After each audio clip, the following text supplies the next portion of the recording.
Magandang hapon mga estudyante, ganoon din mga guro, mga empleyado ng ating paaralan, ang mga administrador, okay?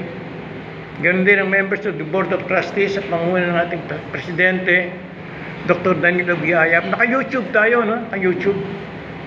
Ganoon din ang mga pamilya na nasa labas.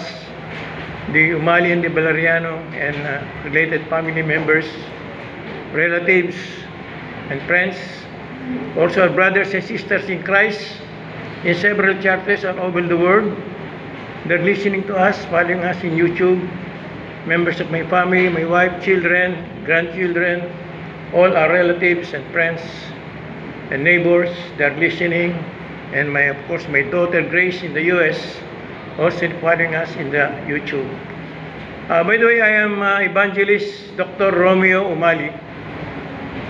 I will lead you now in our actually afternoon devotion. No? This is a Thanksgiving devotion. Kasi Thanksgiving Day sineselebrate natin, di ba? Thanksgiving Day. So let's start, no? With makinig lang, okay? Let's start with a prayer. In the name of the Father, and of the Son, and of the Holy Spirit. Amen.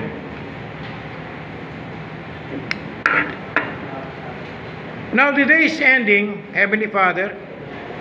What our labors have accomplished, what we have unable to finish, what we have intentionally left undone, help us place all of these things into your hands, trusting in your mercy and loving kindness. If any of our relationships with others have been strained this day by harsh words and anger, help us to seek out forgiveness and reconciliation. If we have reason to celebrate, turn our thoughts to you, the giver of every good and perfect gift. Grant us now the joy of restorative sleep, safely abiding in your care throughout this coming night, through Jesus Christ our Lord. Amen. So as I mentioned, this is a Thanksgiving devotion. So the title of our short meditation is Giving Thanks to the Lord, no? And we will read this from Psalm 105. Babasahin ko sa Tagalog version ng ating Bible, okay? Mga awit, 105, simula sa una hanggang 11 talata. This is a prayer of thanksgiving, no? Pasasalamat, okay? Babasahin ko sa makinig lang tayo. This is from the Bible, okay? Dapat na si Yahweh, ating Panginoon, ay pasalamatan. Ang kanyang ginawa sa lahat ng bansay dapat ipaalam. Siya'y purihin, handugan ng awit, ating papurihan. Ang kahangang mga gawa niya'y dapat na isaysay. Tayo magalak, yamang lahat tayo ay tunay sa Kanya. Ang Kanyang pangalan, ang pangalang banal, napakadakila, lahat ng may nais maglingkod kay Yahweh dapat na pagsaya. Siya'y hanapin at ang kanyang dakas ay siyang asahan. Siya ay hanapin upang mamalagi sa kanyang harapan. Ating gunitain ang kahangahangang niyang mga gawa, ang kanyang paghatol, gayon din ang kanyang ginawang himala. Ito'y nasaksihan ng mga lipit anak ni Abraham, gayon din ang lahat na anak ni Jacob na kanyang hinirang. Ang Diyos na si Yahweh, ang Panginoon, siya ang ating Diyos. Sa kanyang paghatol ang nasasaklaw buong sansinukob. Ang tipang pangako'y laging nasa isip niya kailanman. Ang mga pangakong kanyang binitiwan sa lahat ng angkan. Ang tipan ng Diyos ay unang ginawa niya kay Abraham at may pangako ring ginawa kay Isaac na lingkod na mahal. Sa harap ni Jacob, ang pangakong ito'y Kanyang pinagtibay para sa Israel. Ang tipan na ito ay pangwalang hanggan. Sinabi ng Diyos, ang lupang Kanay, ikaw ang kukuha bilang bahagi mo sa aking pangako na ipamana. Yun ang ating mga talata, no? Sa 105, awit 105, simula sa una hanggang 11 talata.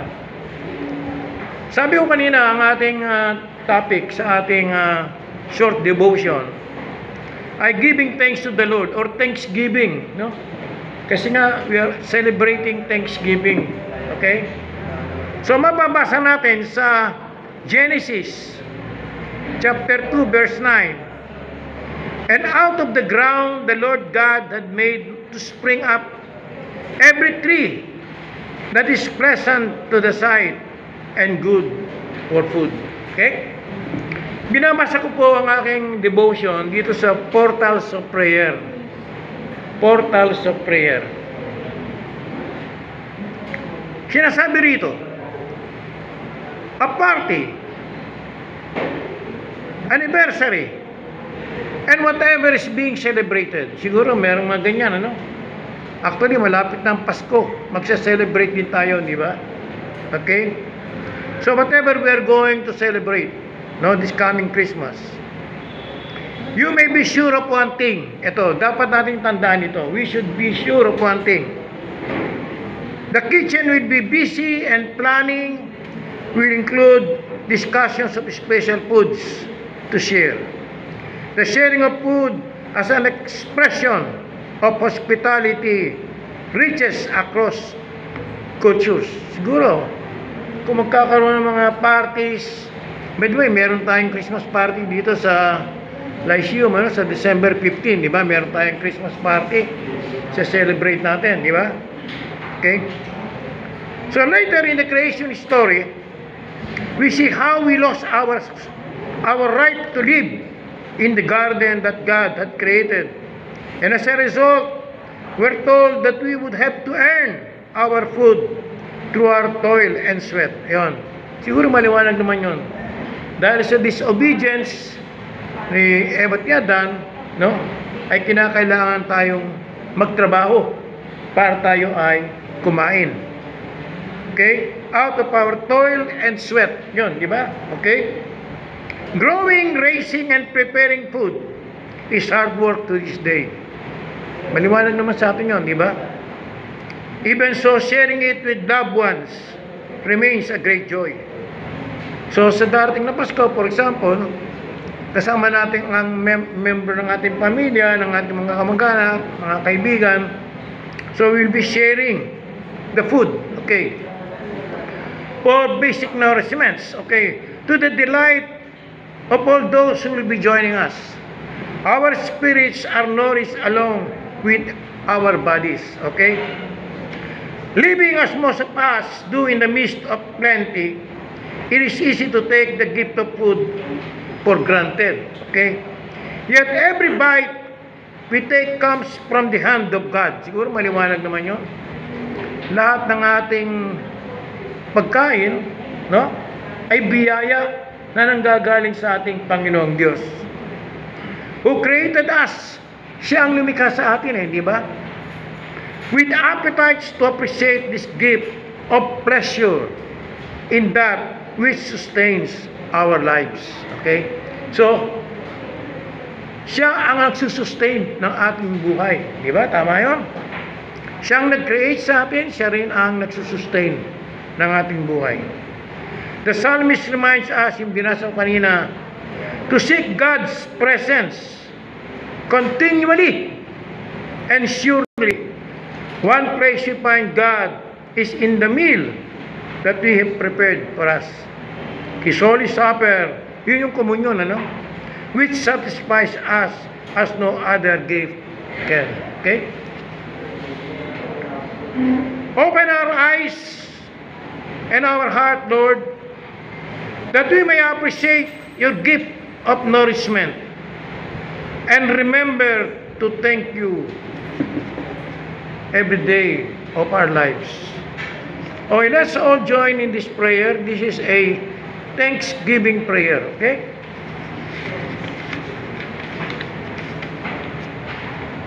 Thank you, Lord. The words seem inadequate for all you have done for us.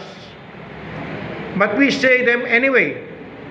We say them and sing them and shout them and whisper them for the many of ways in which you have richly and daily blessed our lives. Lord God, your goodness and mercy through Jesus Christ is a divine gift of which we are not worthy.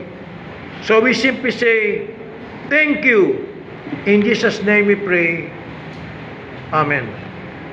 Okay, let's all join in the Lord's Prayer. Our Father, who art in heaven, hallowed be thy name. Thy kingdom come. Thy will be done on earth as it is in heaven.